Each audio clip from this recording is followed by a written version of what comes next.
Hello and welcome to the Tillage Edge with me, Michael Hennessy. This is your regular update for all your tillage news and advice. Oilseed rape area increased in 2022 and the majority of farmers are very happy with both the yields and price this year.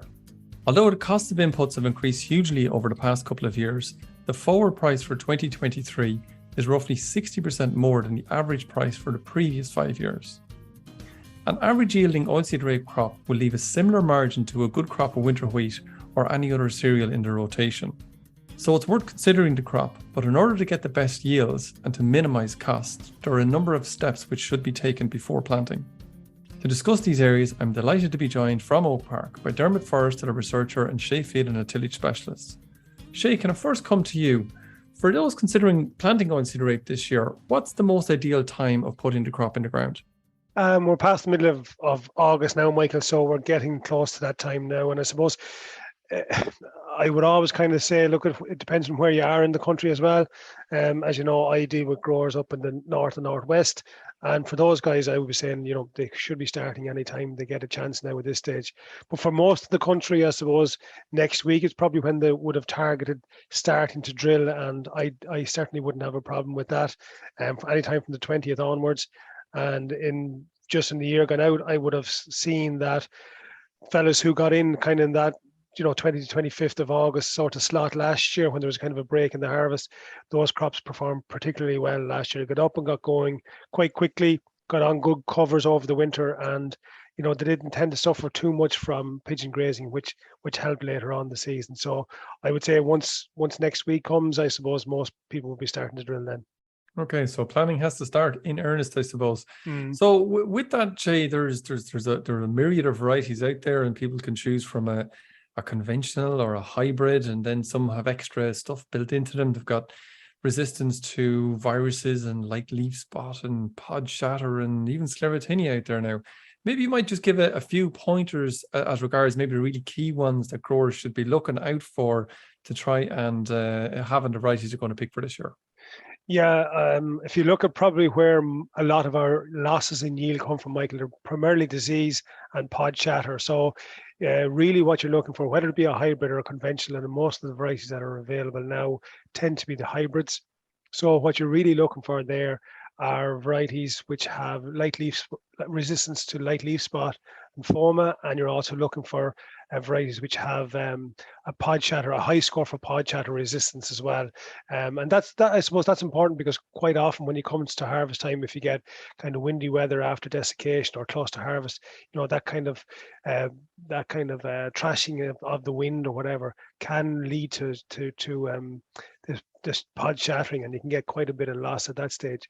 So I suppose they're probably the ones that I would look at. As you say, there are varieties now which also have sclerotinia resistance. That's something, again, if you're in a system whereby you have a lot of brassicas in rotation, be it cover crops, or you've been around the farm a couple of times with oilseed rape, that's something you should look at as well, because sclerotinia tends to build over time. So they're probably ones I would be looking at in terms of what's available on the variety sheet list.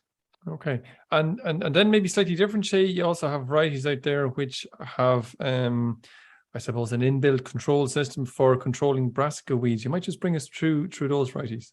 Yeah, so there are a number of varieties out there called Clearfield varieties, Michael, which are a hybrid type variety, and basically they're varieties which you can use a product called Clearanda, which is a herbicide which gives good control of brassica weeds, so fodder rapes, other brassicas as well, and also conventional varieties. So if you grow a Clearfield variety, and you'll know them by the name on the bag, they have the distinct CL after their name. So DK imprint CL would be an example of a Clearfield variety.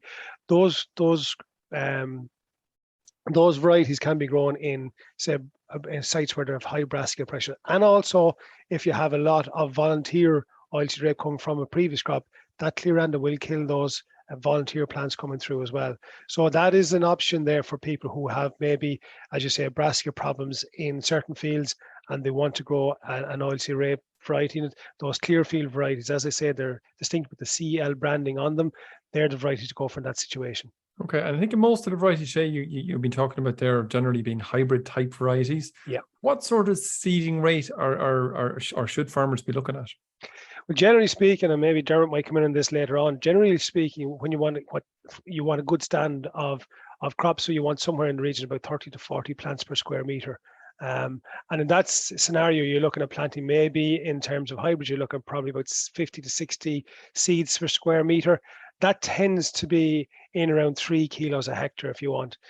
Most packs now come in 4 or 5 hectare packs, and they're all, they're generally based on the 1,000 seed weight that the crop has for that year.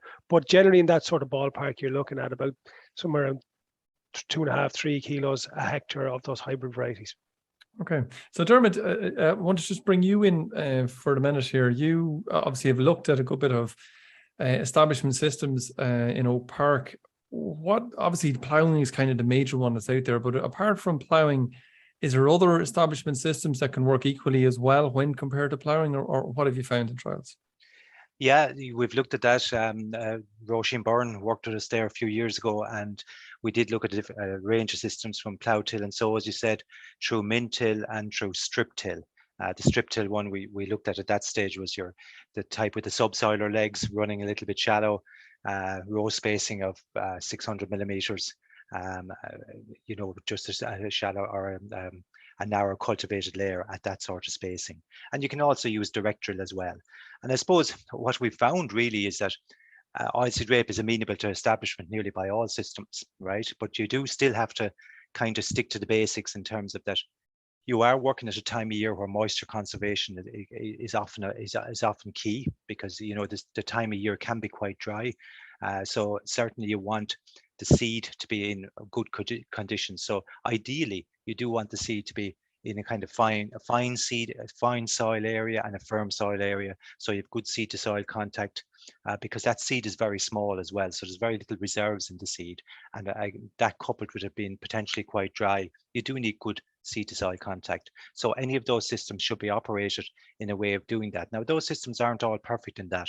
The strip till system, for instance, that I described there, is a little bit different, in that the one we used had just a subsoiler leg, so the seed or the soil wasn't particularly fine, and the seed indeed was kind of dropped down, and the control of sowing depth wasn't particularly great with that. So we will get more variable establishment with that. But even with that, we didn't find that there's huge differences in yield afterwards.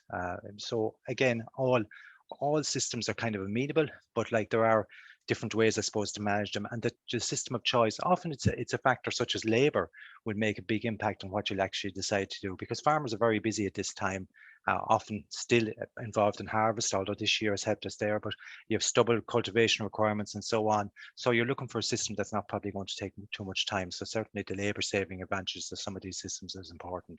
Okay, so diverting away from the plough is certainly something that's not going to impact on your yields along the way.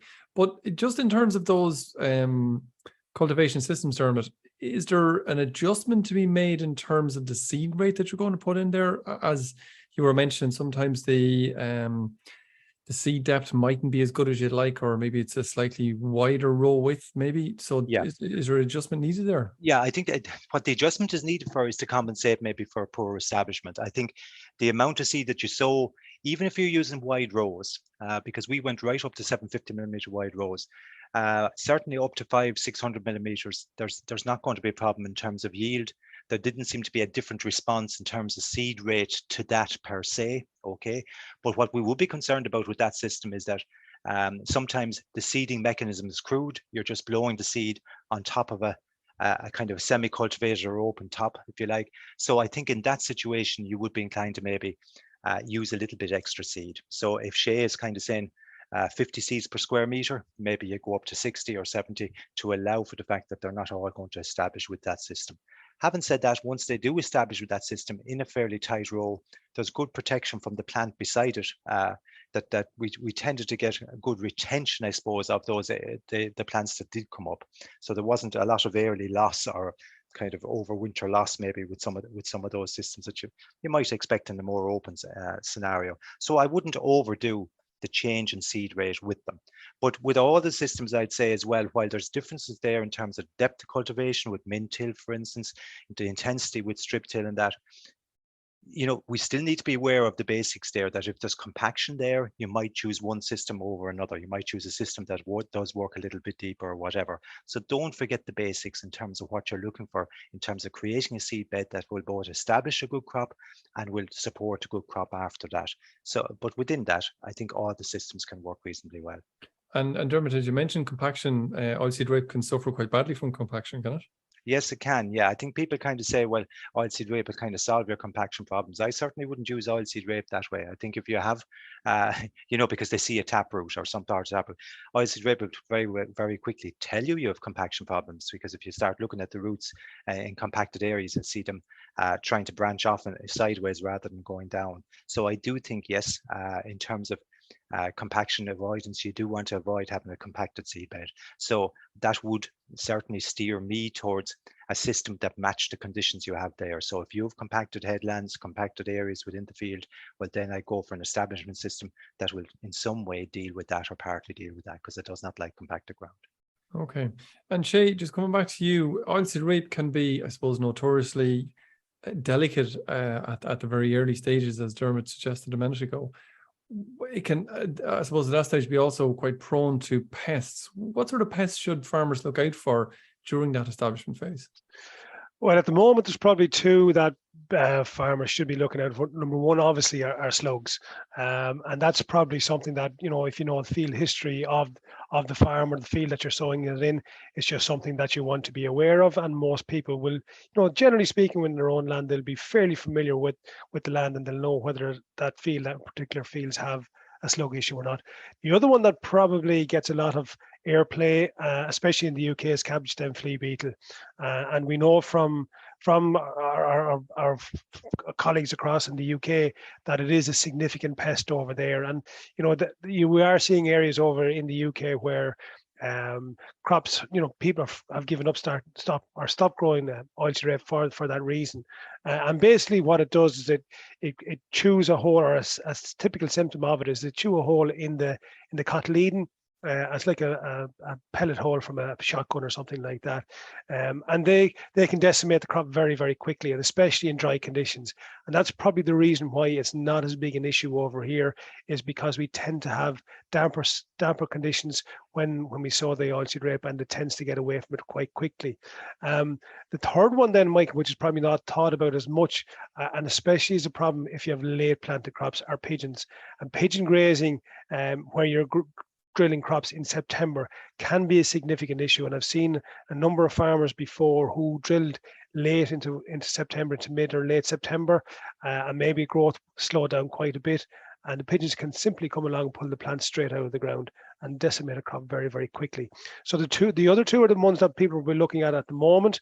But don't forget about pigeon grazing later on those later planted crops as well. Shay, you mentioned slugs. If a grower has an idea there might be a slug problem in a field, should that grower just apply slug pellets? And if the grower is going to apply slug pellets, is that before the oilseed rape is planted, or is that after, or maybe even during the planting? How should a grower attack that problem?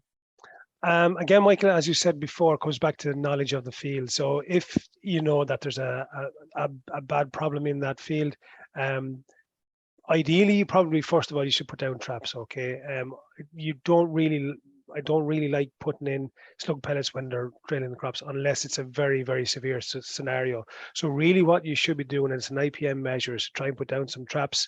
And they generally consist of something like a couple of teaspoons of layers mash under a slate or a plastic bag, and come back and have a look at those traps after a day or 24 or 48 hours. If you see a slug, or maybe 2 or 3 slugs in that, then definitely I would be inclined to put out some slug pellets at that stage. But really, I suppose, it does come down to the field. If you have a very, very bad situation, then maybe you should possibly put some in at drilling. Can I ask you just then, Shay, just in terms of oilseed rape, does it need starter fertilizer to optimize that establishment? I suppose, Michael, one of the things about oilseed rape is that it is a good crop to try and trap whatever nutrients are left in the soil after the previous crop. So for the most part, especially in soils that have say an index 3 or 4 for P and K, there's probably no need to put out a starter fertilizer. However, if you're in a crop or in a field that's an index 1 or 2, or maybe where there's straw after being incorporated from the straw incorporation measure, then probably there's no harm in putting in, a bag or two of those, or 10, 5, 25 or something like that, just to get the crop going. But for the most part, I would say most people at this stage don't generally use fertilizers on oilseed rape at this time of year, and especially given the cost of it this year, you really need to have a look and see whether it's justified or not. Okay, Dermot, can I bring you back in there, just in terms of, say we have a farmer who tried their best to put in oilseed rape and get as good a stand as they could, but the stand didn't turn out to be terribly well. There's a low plant population in it.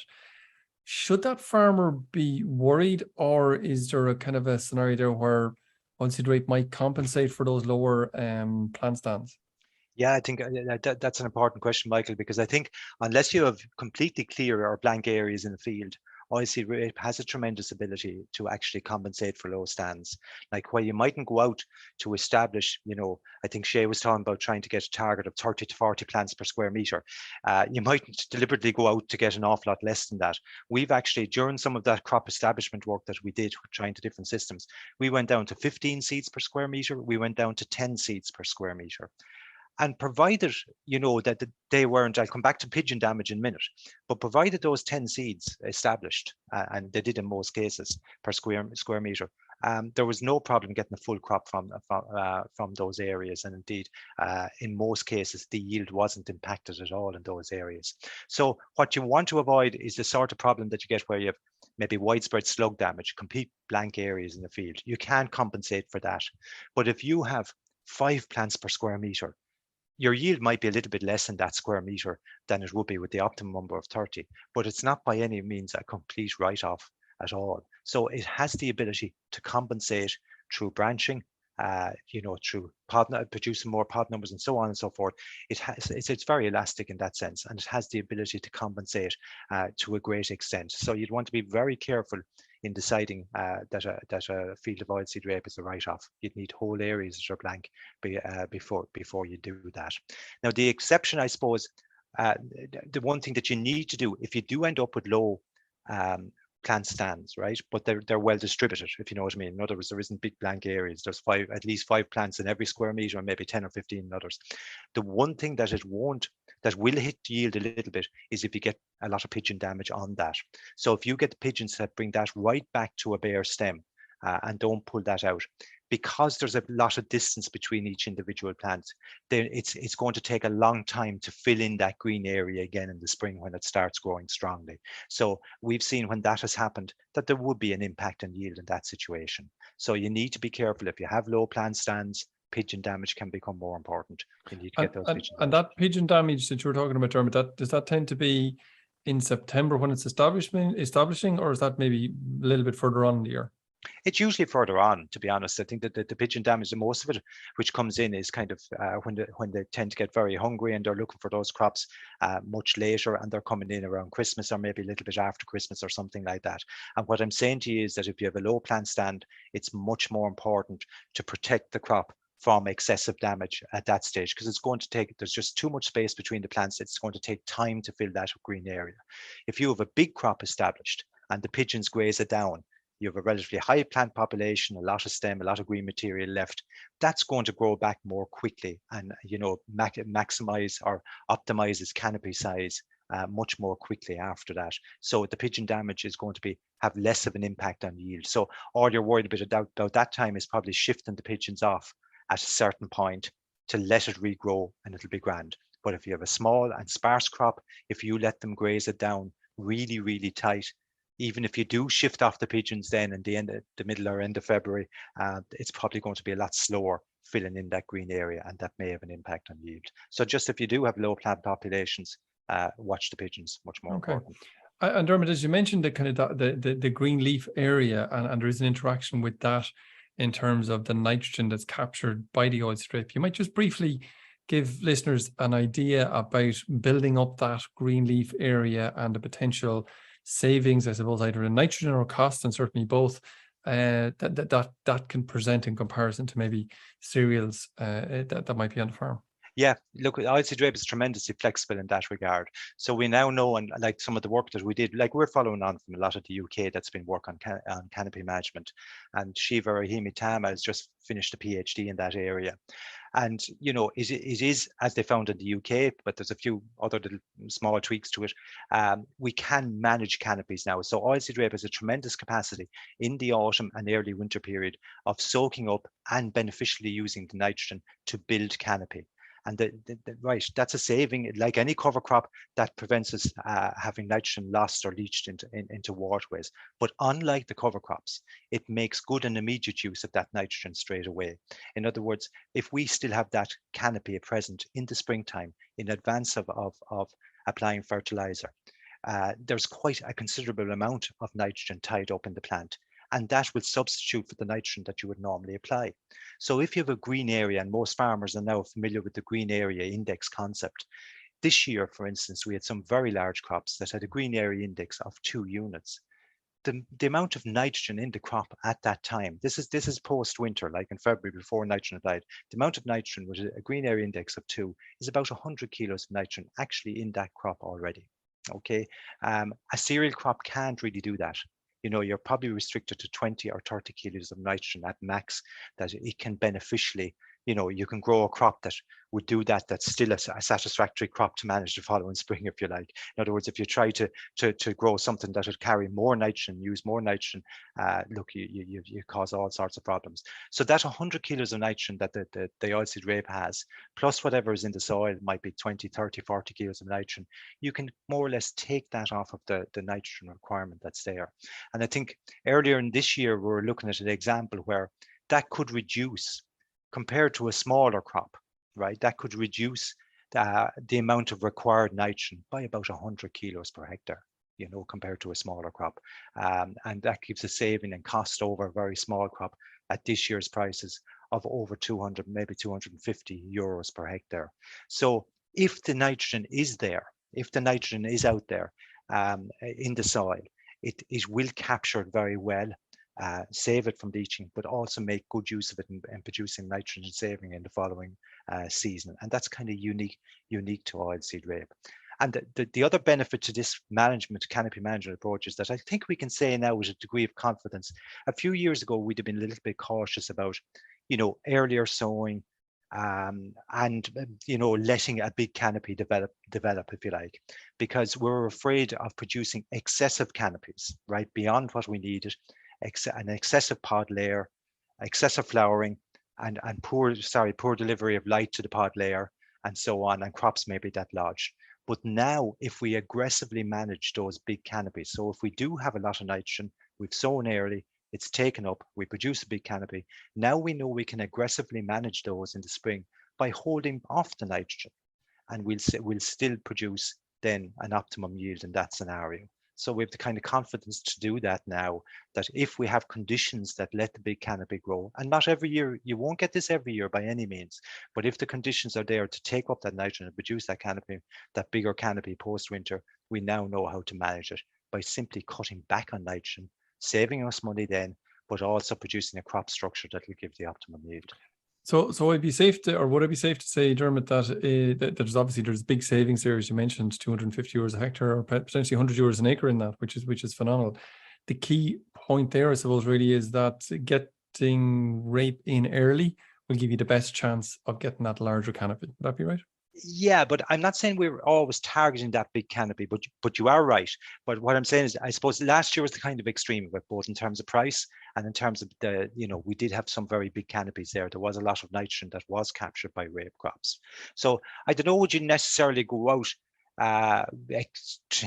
you won't always get the canopy of 2 units, but you're right to say by sowing relatively early, as Shay says, from kind of next week onwards to the beginning of September or whatever in kind of our area. But sowing relatively early gives you the best chance to capture that. And we've certainly seen that our third sowing date in the trials that we did, our third sowing date was mid-September. Now that varied from the 12th of September through to the 20th, depending on the years of the trials. That didn't allow us capture that to best effect. In other words, we were much more inefficient in trying to capture that nitrogen, and we ended up using more nitrogen on those crops and still getting less yield, a little bit less yield in the trials that we had. So you're correct. If you want to have the capacity to get that benefit, it won't come to you every year, because the amount of take up will vary a little bit, but you do need to sow relatively early. But as Shay said, any time from kind of next week to the early September probably allow you to do that. Okay, thanks, Dermot. Finally, Shay, I just want to come back to you in terms of just a final word as regards weeds, because there's various different strategies that can be used. So I suppose, is there a best way of going about it in terms of a pre-emerge type herbicide or a post-emerge? What's the best way of going about it? Yeah, Michael, the thing to remember, I suppose, about weed control in oilseed rape is there isn't one single approach that you can take. It's going to really depend on the history, your knowledge of the field, the predominant weeds in the field, and how you tackle those. And unfortunately, again, when you look at the herbicides, then we have plenty of herbicides now compared to where we were a number of years ago. But even when you look at the suite of herbicides that are available at the moment, there's no one herbicide is going to do everything for you. So from that point of view, it's really a program approach that you need to take. Okay, so you need to look and see what weeds that are the predominant weeds in that field, and then mix and match the herbicides that are going to control them best as they possibly can. So in a lot of cases, probably the most popular way of most popular option, I suppose, that a lot of growers use is a pre-emergence application, something like Catamaran Turbo or Butasan as the crop, or just shortly after the crop is planted. That for most guys is probably the most common and popular way of controlling your broadleaf weeds. And that gives the crop a good chance to get away and get started and get ahead of whatever weeds that are in the field. And I suppose then what guys tend to do after that is quite often volunteer cereals or grass weeds become an issue then. And again, we tend to try and control those with a graminicide type herbicide. Okay, so that's one approach that plenty of guys are doing. Another approach that guys are looking at is where they're under pressure, drilling the crop as best they possibly can, getting it rolled, getting it consolidated as best they possibly can, and getting the crop up. And then maybe they're under pressure for time and they can't get back to spray. There are options there. I mean, there are herbicides there, post-emergent herbicides that you can use. One of the most popular one in that case then is something like Astrocarb. Astrocarb has a bit more range in terms of broadleaf weeds, so guys tend to use that. The problem with that is that you're waiting until the crop starts to slow down at the back end of the year. So you're looking at November, December type timing to apply that. The problem being that you can have quite a bit of growth. If you're in the wrong field and you have weeds that grow quite quickly, you can have quite a bit of growth, which will compete with the crop all the way up until that time. So you need to know which is the case. And like Dermot says, we need to try and get as big a crop as we possibly can, which can cut down on nitrogen after that. So I suppose, Michael, there's no one solution. You kind of have to look at it on a case-by-case basis, look and see what are the predominant weeds in the crop and act accordingly and choose your products accordingly. And if I can make a kind of a plug, an unashamed plug, we have, just after updating today and yesterday, the Teagasc crop report and the weed control, the herbicide control options in oilseed rape for farmers and for agronomists out there. So if people want to download or get onto or Google the Teagasc crop report, those reports are there, and it's a very useful guide in terms of how you can control the different weeds and different scenarios that you're going to encounter. That's great, Shay. So there's certainly lots of options, and as much as techniques to actually do it, whether it's pre or post emerge. So listen, thanks very much for that, and thanks very much, Dermot, for joining us on the podcast today. Thanks very much, Michael. So that's it for this week. My thanks to Shay and Dermot for joining me on the podcast. I just want to mention a couple of areas before I sign off for today. In order to understand the aspects of the podcast which are most appealing and beneficial to you, I would greatly appreciate if you could take 3 or 4 minutes to complete a survey. The details of this are in the podcast notes. The Teagasc Crops Forum is running again this year on Thursday, September the 8th in Kellyshee Hotel, Naas. The event will cover areas like the changes we can expect in CAP 2023 and the new Acres Environmental Scheme, but will also concentrate on the risks involved in producing crops for the 2023 harvest. Mark this in your calendar, and I'll certainly be looking forward to meeting you at the event. So finally, don't forget, if you enjoyed this podcast, and recommend it to a friend or colleague, and as always, rate, review and follow on Apple Podcast or Spotify so you never miss an episode. And for more information, go to teagasc.ie. I'm Michael Hennessy. Thanks for listening, and I'll be back next week with more tillage news and advice.